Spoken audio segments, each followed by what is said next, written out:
Baik, Assalamualaikum warahmatullahi wabarakatuh. Kami dari kelompok 5, kelas KWNJ, Fakultas Ilmu Komputer dengan dosen pengampu Bapak Alwan Tafsiri Al-Iza. Di sini kami akan berdiskusi terkait topik pembubaran Ormas dan upaya mempertahankan NKRI. Sebelumnya, izinkan kami memperkenalkan diri terlebih dahulu. Nama saya Sahnas Maulidini Arisa. Saya Mahdi Afwan Dwi Putra. Perkenalkan, nama saya Nadia Herunisa. Saya Ian Setiaji. Saya Halimah Septian Kaila. Nama saya Nafisatul Munawaroh. Saya Rizky Rambaran Fitra. Oke, baik. Kita langsung masuk saja ke pembahasan kita pada kali ini. Mungkin bisa dimulai dari Mas Afan. Silakan. Oke, terima kasih. Sebelumnya pembahasan kita kan adalah pembubaran Ormas untuk kedepannya NKRI ya.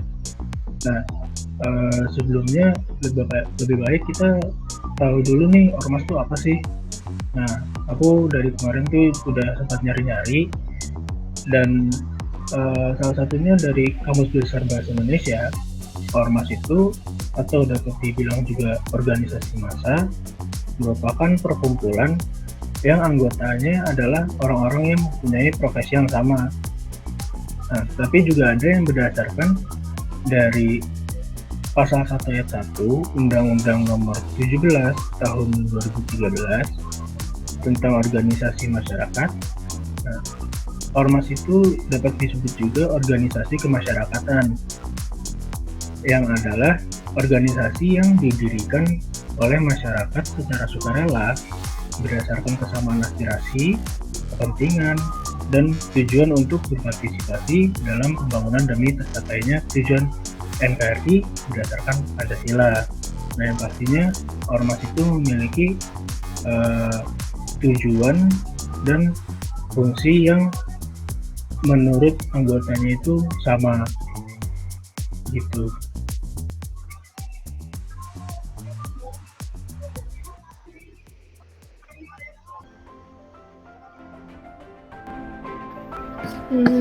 Terus selanjutnya ini Ormas sendiri itu punya tujuan. Dan tujuan itu terdiri dari beberapa tujuan, di mana yang pertama itu Ormas bertujuan untuk meningkatkan partisipasi dan keberdayaan masyarakat.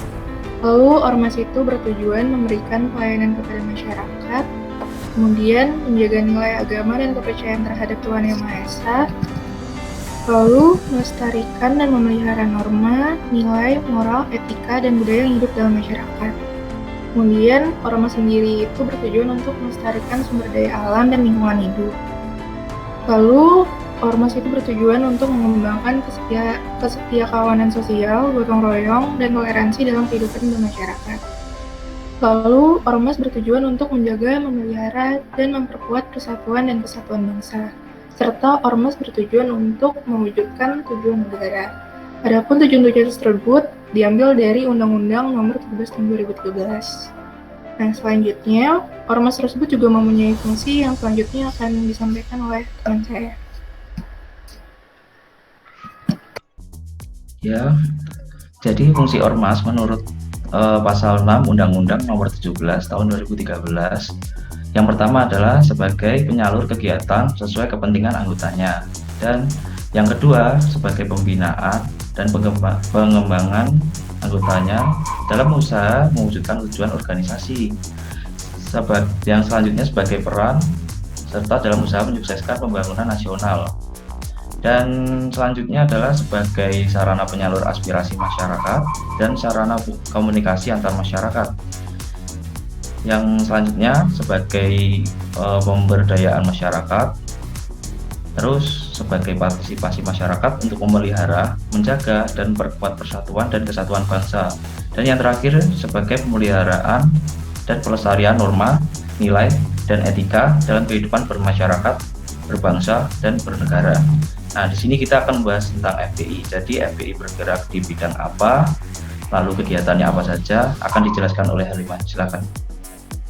Baik, di sini saya akan menjelaskan mengenai FPI itu adalah ormas yang bergerak di bidang Islam konservatif. Jadi kegiatan-kegiatan yang dilakukan itu adalah untuk melakukan aksi dan kegiatan guna menegakkan syariat Islam di Indonesia. Aksi-aksi ini bisa berupa demonstrasi terhadap pemerintah dan juga aksi-aksi FPI ini seringkali disorot di media itu sebagai aksi-aksi yang kontroversial.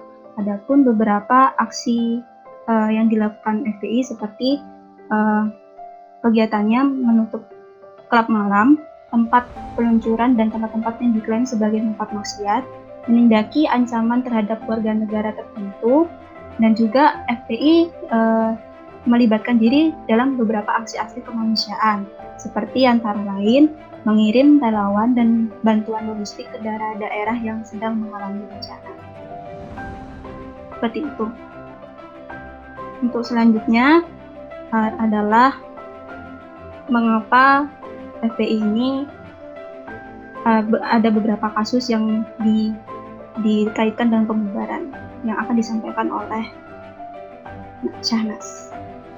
Oke, baik, kita mulai masuk ke deskripsi kasus dari pembubaran FPI ini. Jadi setelah saya baca dari berbagai sumber, pembubaran FPI ini sempat heboh saat jelang pergantian tahun 2021 kemarin.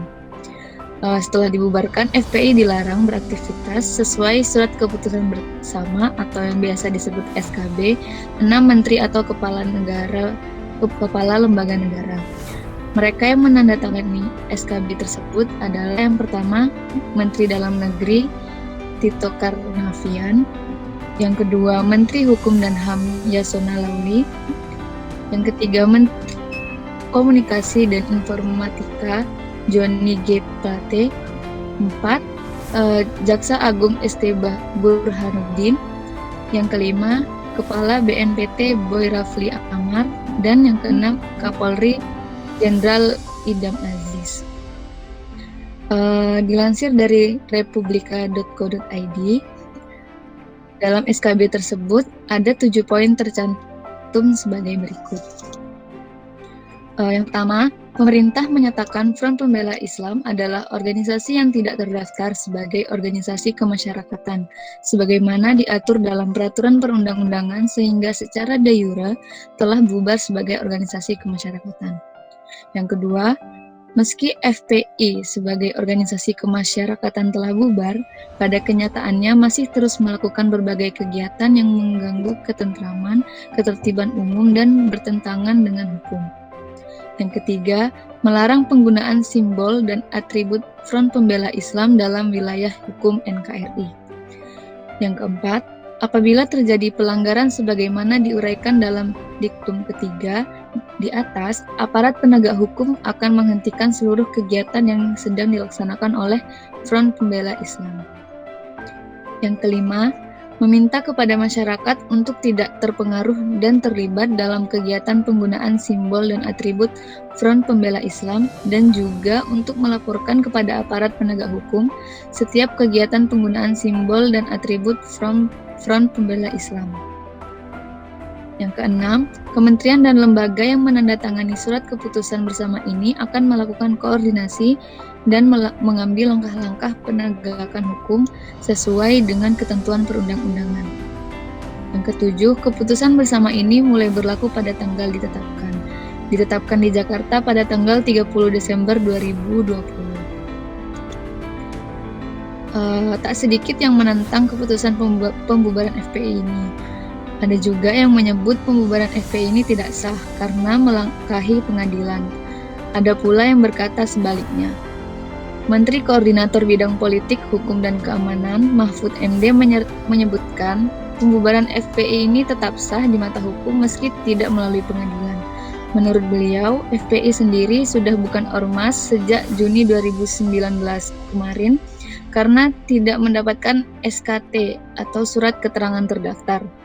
Pada saat itu, jika FPI ingin memperpanjang harus menyesuaikan UU baru, yaitu Peraturan Pemerintah Pengganti Undang-Undang tahun 2017.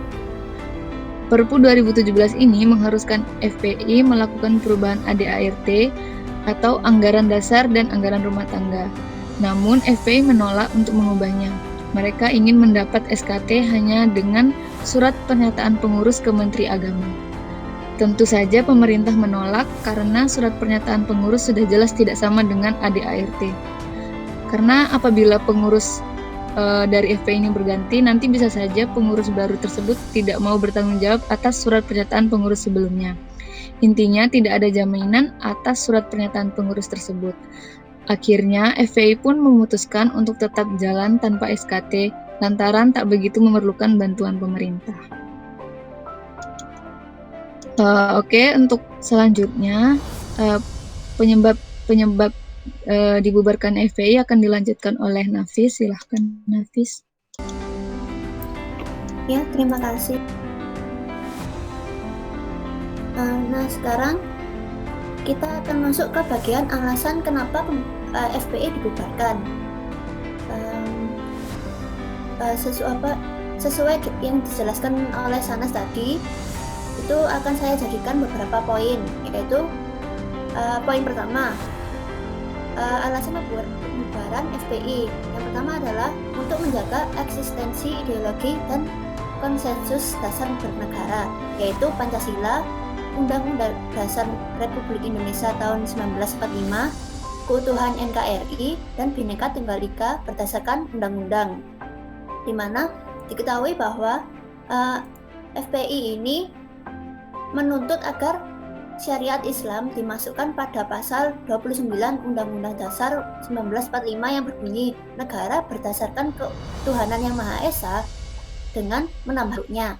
Yang berarti kalimat itu kan seperti yang tertera pada butir pertama dari Piagam Jakarta yang sebelumnya yang telah dirumuskan pada tanggal 22 Juni 1945. Akan tetapi karena tidak sesuai dengan Pancasila, akhirnya kan diganti. Terus untuk yang poin kedua yaitu tentang isi anggaran dasar FPI yang bertentangan dengan undang-undang. Poin ketiga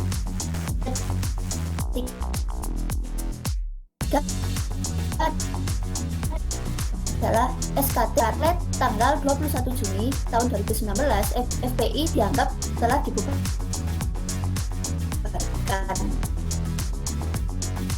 Untuk yang poin keempat adalah kegiatan ormas FPI banyak poin yang kelima adalah pengurus dan atau anggota FPI maupun yang pernah bergabung dengan FPI berdasarkan data sebanyak 30 orang terlibat tindak pidana tertentu seperti terlibat aksi terorisme dan 29 orang diantaranya telah dijatuhi pidana.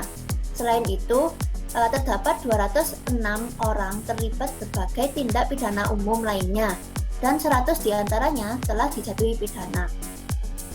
Untuk yang poin terakhir yaitu poin ke-6 adalah menurut penilaian atau dugaan kerap kali dikritik sebagai pihak yang selalu main hakim sendiri. Pengurus dan atau anggota FPI kerap kali melakukan berbagai tindakan razia atau sweeping di tengah masyarakat yang sebenarnya hal tersebut seharusnya menjadi tugas dan wewenang aparat penegak hukum. Nah, selanjutnya adalah tentang FPI yang melanggar undang-undang, mana saja yang dilanggar oleh FPI, yang akan dijelaskan oleh Mas Fitra.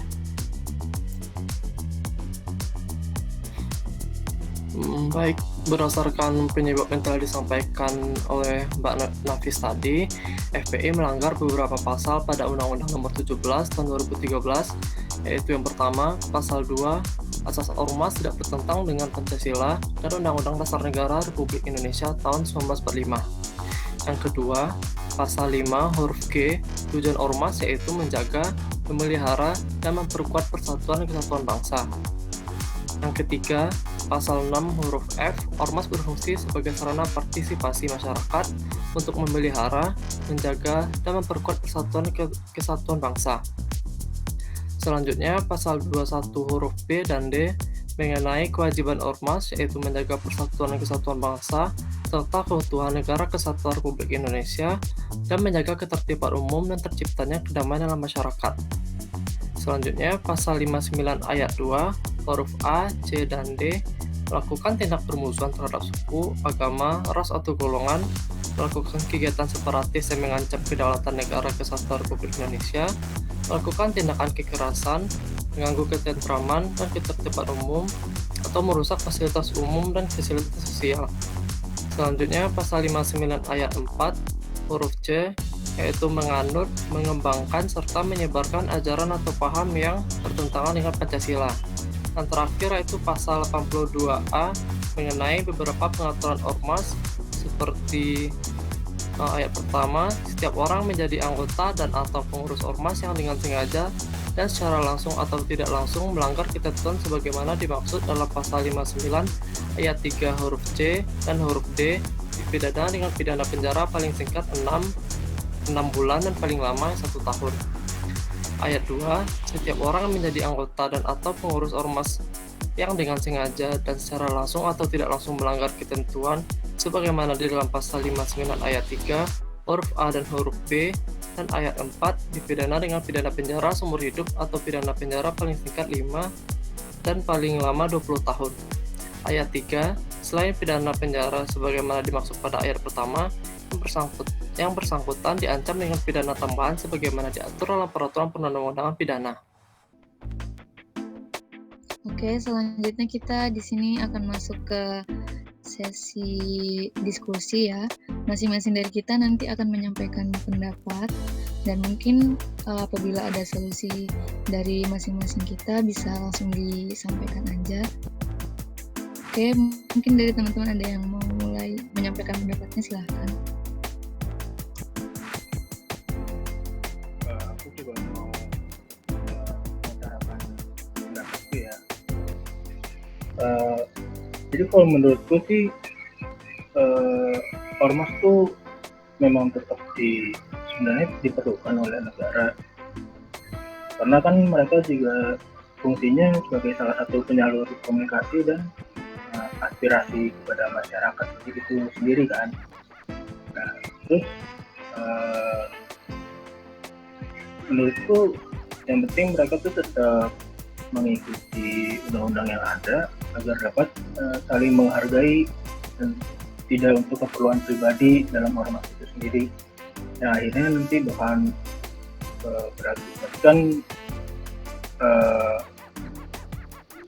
mengakibatkan yang bertolak belakang gitu loh dengan tujuan negara itu sendiri.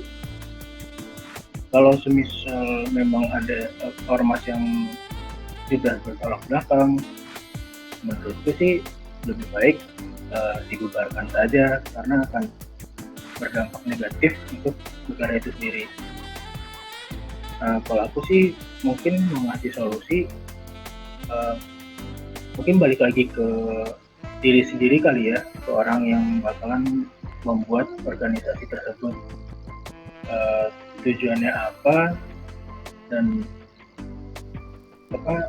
pemerintah pun menurutku juga harus ada kewajiban untuk memeriksa apa saja sih kegiatan dan tujuan dari ormas tersebut agar tidak bersimpangan dengan undang-undang dan tujuan negara itu sendiri.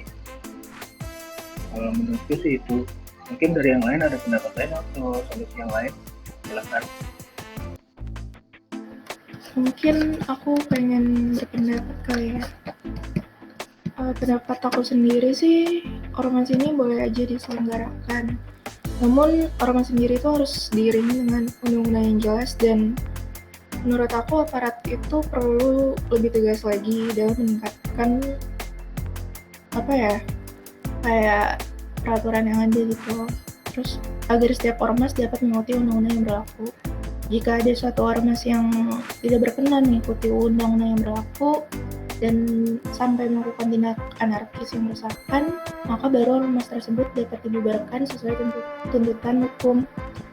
Terus terkait solusi, berdasarkan sumber yang aku kumpulin, ada tiga pendekatan yang berpotensi sebagai solusi. Yang pertama itu ada multikulturalisme, kohesi sosial, lalu yang ketiga itu ada keamanan. Secara sederhana, multikulturalisme itu dapat digambarkan sebagai sebuah gagasan yang menghargai berbagai perbedaan latar belakang, budaya, dan cara berpikir. Konsekuensi dari pendekatan ini yaitu pemerintah harus memberikan keleluasan kepada siapapun untuk berekspresi sejauh apapun, sekalipun ekspresi itu berbeda dengan kelompok mayoritas. Lalu sementara itu, kohesi sosial adalah sebuah upaya menemukan kesamaan-kesamaan di balik perbedaan demi sebuah upaya membangun harmoni. Pada sudut yang lain, ada pendekatan keamanan, di mana pendekatan ini menitik beratkan pada proses hukum dan penindakan kepada siapapun yang mengganggu atau mengancam ketertiban umum seperti apapun bentuknya. Jadi suatu ormas yang merasakan perlu ditindaklanjuti agar tidak menjadi perpecahan. Mungkin teman-teman yang lain mempunyai solusi dan pendapat. Ya, mungkin saya ingin berpendapat, memang benar sih ormas itu diperlukan oleh negara agar aspirasi dari masyarakat yang mungkin belum tersampaikan ke pemerintah dapat ditampung dan dikoordinasi supaya nantinya dapat disalurkan kepada pemerintah.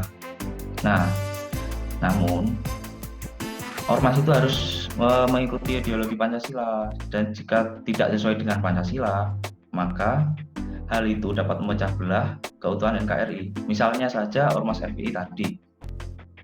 Menurut saya FPI itu seakan-akan tidak menerima ideologi Pancasila sebagai dasar negara kita.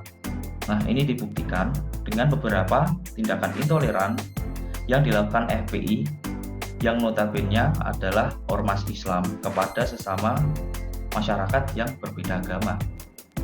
Misalnya FPI melarang pemakaian atribut agama lain selain agama Islam di tempat umum. Selanjutnya, FPI melakukan sweeping bagi warung makan yang buka di saat bulan puasa Ramadan. Nah, kita ambil contoh saja sweeping rumah makan yang tetap buka pada saat puasa Ramadan. Nah, tindakan sweeping tersebut dilakukan semena-mena oleh pihak FPI, padahal FPI bukanlah pihak aparat penegak hukum. Lalu faktanya, rumah makan yang buka di bulan Ramadan tersebut belum tentu juga milik orang yang beragama Islam. Begitu juga pembelinya. Nah, perbuatan inilah yang tidak mencerminkan ideologi bangsa kita, yaitu Pancasila, yang dapat membuat NKRI kita terpecah belah. Nah, jadi solusi yang ingin saya sampaikan terkait permasalahan tersebut agar pemerintah memperketat pemberian izin kepada masyarakat yang ingin mendirikan ormas, baik itu berbasis agama maupun non-agama, agar kejadian seperti ormas FPI ini tidak terulang lagi, sehingga diharapkan hal ini dapat mempersempit ruang bagi kelompok radikalisme dan terorisme dalam mengikis dan memecah belah keutuhan NKRI. Mungkin dari teman yang lain ingin berpendapat. Dari saya mau mengutarakan pendapat bahwa bahwasanya aksi-aksi yang dilakukan FPI ini banyak memicu kontroversial dan juga seringkali itu berakhir dengan tindak kekerasan. FPI menanggapi hal ini sebagai akibat dari kematian dalam sistem penegakan hukum dan berkata bahwa FPI akan mundur bila hukum sudah ditegakkan. Menurut saya, meskipun FPI beraksi untuk menegakkan hukum, tetapi aksi yang mengarah kekerasan tidak dibenarkan dari sudut pandang hukum, dan ini malah mengancam keutuhan NKRI dan mengarah ke pecah belah. Jikalau memang tujuan FPI untuk menegakkan hukum, maka seharusnya tetap melakukan aksi yang damai dan tertib. Untuk solusi dari saya, seharusnya sebagai ormas di bidang agama yang baik, alangkah baiknya jika lebih memperbanyak kegiatan kemanusiaan yang positif dan mengamalkan nilai-nilai agama, yaitu mengurangi intensitas kegiatan dan aksi-aksi yang memicu kontroversial, baik dengan pemerintah maupun dengan masyarakat sekitar. Pemerintah juga harusnya lebih mengawasi kegiatan-kegiatan yang dilakukan ormas dan memperketat izin kegiatan sehingga dapat mengantisipasi kegiatan yang memicu kontroversi dan pertikaian dengan kekerasan yang berpotensi membuat kerugian. Mungkin dari teman-teman lain ada yang mau menambahkan pendapat?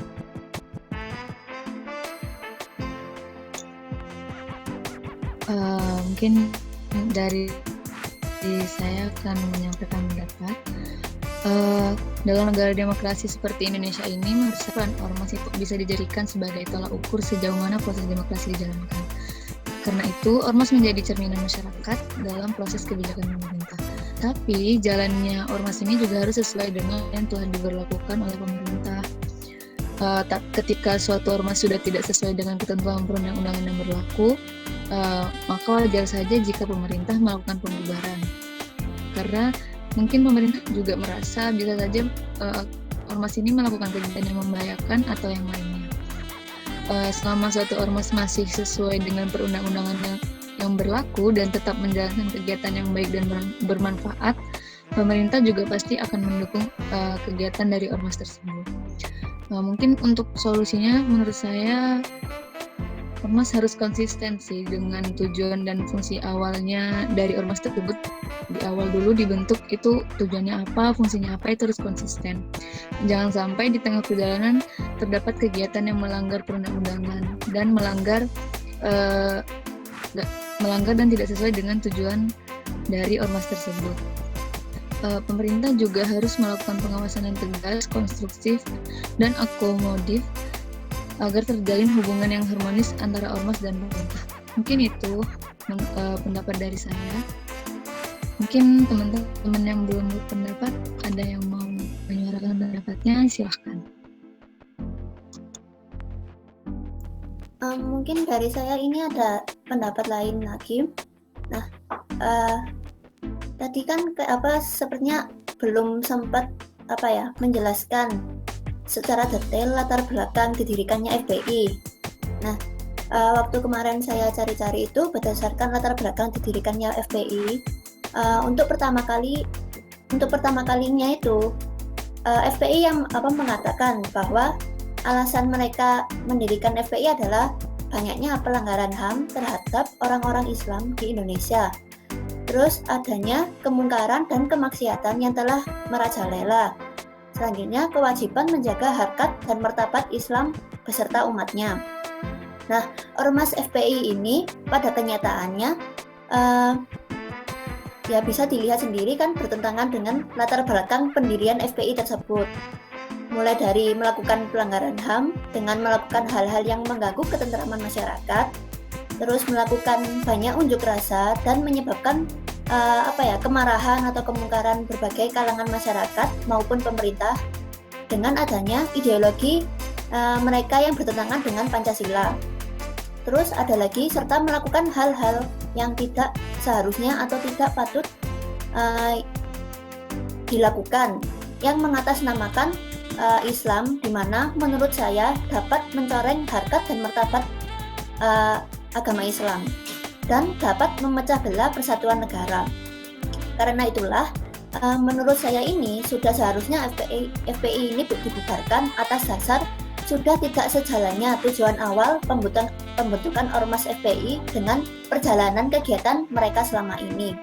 Nah, untuk solusi mungkin sudah banyak disampaikan oleh teman-teman yang lain, tapi di sini saya akan memberikan solusi yang lebih menekankan bahwa pemerintahan harus lebih tegas dan dapat memonitoring dengan baik kegiatan-kegiatan ormas jika mana ormas tersebut melakukan kegiatan ilegal ataupun dirasa dapat menimbulkan keresahan dan terjadinya hal-hal yang tidak diinginkan, pemerintah atau pihak berwajib bisa langsung cepat tanggap mengatasi hal-hal tersebut.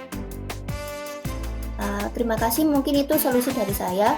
Mungkin dari Mas siapa? Ya, di mungkin sini. dari Mas Fitra ada pendapat lainnya lagi. Ya, saya ingin menambahkan dari pendapat yang sudah disampaikan tadi.